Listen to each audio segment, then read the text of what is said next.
All right, we're just 3 hours away from closing time at the polls in 5 states on the East Coast. It's primary day in Connecticut, Delaware, Maryland, Pennsylvania, and Rhode Island. Trump may very well sweep them all, bringing his delegate count close to the 1,000 mark. Remember, it takes 1,237 to clinch. His opponents know they mathematically can't get there, so they've tag-teamed to block the GOP frontrunner from winning the nomination by strategically pulling out of some upcoming races. Kasich and Cruz say their plan was hatched to stop the Democratic frontrunner. I'm not out to stop Donald Trump. I'm out to stop Hillary Clinton. And we know this. Donald Trump has zero chance of being able to beat Hillary Clinton. If Donald Trump is our nominee, Hillary Clinton wins. Hillary wins by double digits. And if Hillary wins, the consequences for this country are catastrophic. We lose the Supreme Court. We lose the Senate. We might even lose the House. And we're trapped with trillions more of debt and economic stagnation. I'm not willing to let that happen. Trump says the duo are desperate. Well, I think it's collusion. I think it's pathetic. It makes them both look weak. They were both doing very badly. They're losing by millions of votes to me. Take a look at Kasich. He's only, like we call him, 1 for 42. He's won one state out of 42 contests, okay? So it's what, you know, he's just a guy hanging in. But this is just a guy, he keeps losing, and he stays in. And you know, honestly, Lyin' Ted is a disaster. Everything he says is so dishonest. So many things he'll talk about me, and it's so dishonest, and it's hard to believe. The whole thing is hard to believe, actually. Well, what would happen if Trump is denied the nomination? Bill O'Reilly and Rush Limbaugh predict all-out chaos. I continue to believe that Mr. Trump will be very close to winning the nomination outright. And if he arrives in Cleveland and is denied, all hell will break loose. I don't think anybody understands the blowback that would happen from the Trumpists. If that ever happens, we are going to see a nuclear explosion like you've never seen before. Holy smokes! The blowback that will happen then, the backlash, that will be the end of the Republican Party. Well, okay, KG. Yeah, you know, look, these two guys are speaking what a lot of people are saying. Right. Okay, but I mean, I think they're onto something. I don't think it's implausible to say that there would be chaos or there would be backlash or there would be some kind of uproar or disappointment. People certainly have been passionate that are big supporters of Donald Trump to come out to hear him speak, waiting in long lines, you know, sifting through protesters to be able to get into whatever event space that he has at the time. Tonight's a big night. Once again, we've heard it again. It's like Groundhog Day, Super Tuesday. Here we are. Let's see what happens tonight. And you notice they and I are looking at each other, the shift kind of now with Kasich saying, you know, we're not being against Donald, we're against Hillary. And Greg will give you proper credit for that. You want to jump in on, is that the right strategy? We're not against Donald. I think so, because will any of these states that Trump wins tonight be won by Republicans in November? Likely not, and that is scary to me. And I got to bring up, we were in Hershey, Pennsylvania, and some kid asked me a question. His name was Mitch. He asked me a question about 2020.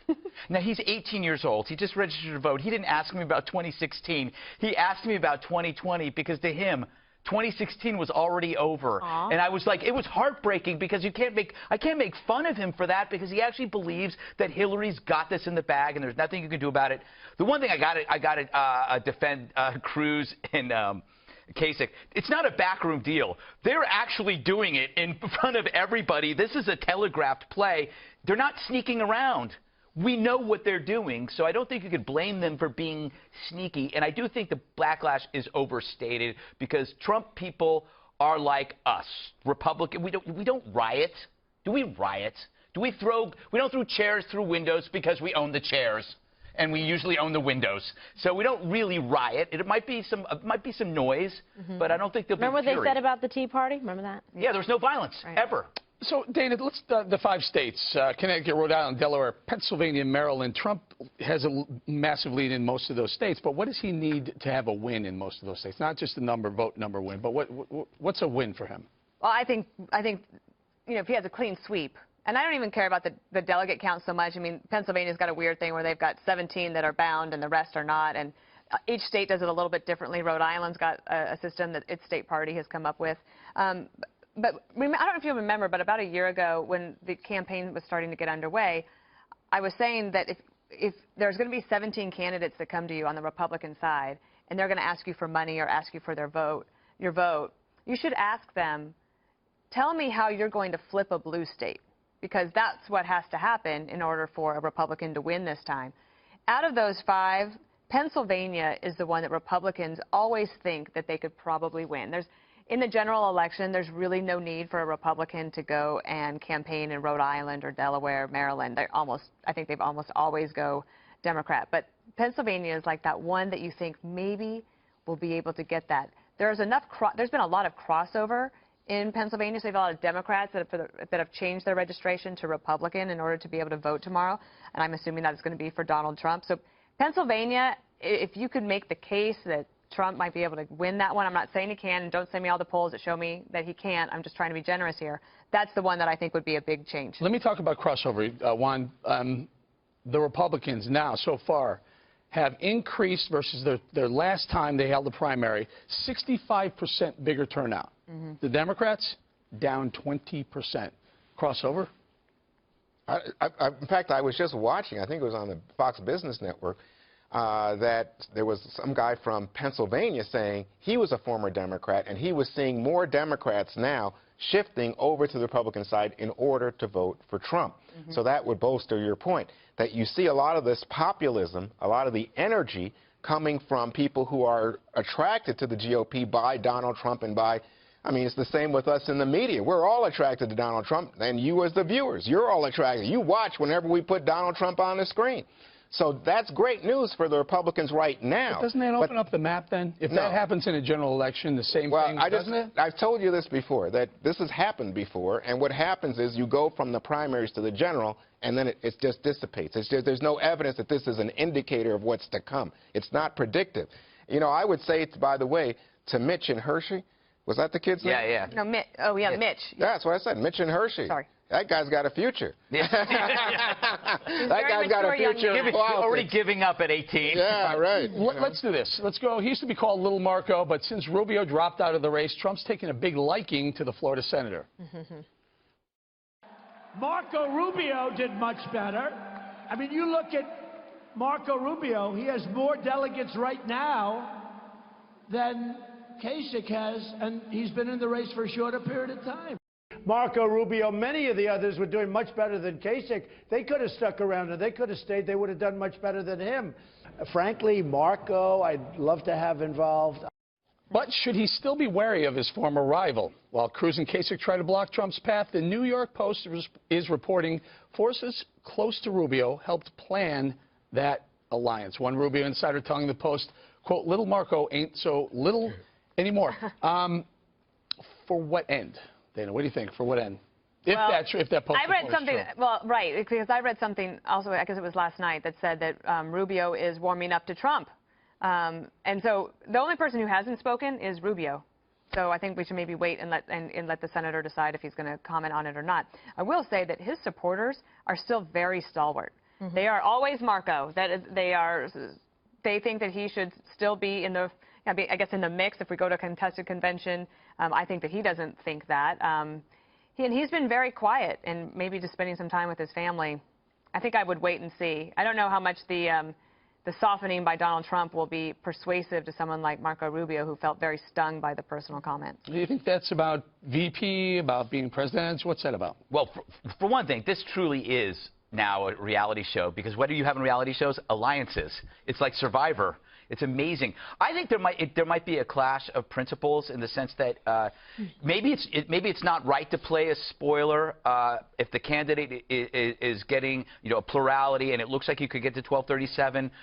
Maybe you shouldn't do that. But the critical question is, if you believe that he is going to lose and that Hillary will be the nominee and the president and will put in, 4 Supreme Court justices, your conclusion is, do you let it happen, or do you do everything possible to stop it and incur the wrath at the convention is the wrath that you get from the trumpets, as Rush says, worth it to save a massacre in November? That's the critical question. How do you save? Here's the question. Yeah. So how do you save? Where's the saving? I don't think Cruz does well Kasich is the only one that seems to do well, but we don't know that yet because he hasn't got a lot of attention. Yeah, nobody's been attacking him. Yeah. So, by the way, you say no violence. Oh, you know, what do you call the trumpeters or whatever? That was Rush's word. Okay, so, but you know what I hear from Republicans, not Democrats, but from Republicans who are anti-Trump? They get trolled, they get threatened, they get maligned as not being Republican. So I don't know about your statement, nothing's going to happen. I mean, they're threatening delegates. That's what I'm saying. They're threatening, physically threatening their own delegates. Let me bring KG in here. A couple of numbers for you, KG. Yeah. The knock against Trump had been when there's 17 people in the race, he can't get above 30%. Then some dropped out. They said he can't get above 40%. He might get above 50% in the last New York and then these races, too. Can we put that to rest now? He's definitely got the momentum on his side here, and if he steamrolls through this Super Tuesday, I mean, that's, formidable. I mean, there's no way that you can, deny that. And if I can go back to Marco Rubio, there's a specific reason that Marco Rubio has not come out to support Cruz or Kasich, and you haven't heard him bashing Donald Trump, and you see Donald Trump now not calling a little Marco and rehabilitating him and their relationship. And it is? What do you think? Feast your eyes on the screen, not me. Look at those two. That's the VP. Well, I will say one last thing on this. That's a 100% possibility. Sure. Well, I just think, like him involved, I think whether Marco, CP or some kind of position. Well, I mean, from what I hear from that camp, I just think he was deeply hurt by a lot of the things that Donald Trump had to say. And he's also a big boy in politics. I think, didn't he hit 60 in New York? No, I'm saying, but he also had 50% in a poll today. Right, I think he's going to do very well tonight, if that's what you're asking me. I don't know if he gets, he hit 50 in the poll tonight. Which poll was it? NBC poll. Right, but I just think he's got to do very well in terms of gathering those delegates tonight, because guess what? We're setting everybody up for Indiana. And what we've seen right now is the money, big money, including Trump's own money, which is the biggest indicator. Trump is putting money into Indiana. Cruz is already in Indiana. He's not even campaigning on the East Coast today. He's in Indiana. Very good. Any thoughts? Final? One more? Donald Trump now has earned 2.1 million more votes than Mitt Romney did at this exact same time, this many races in. And at this point, Romney had the nomination. All right, we'll leave it right there.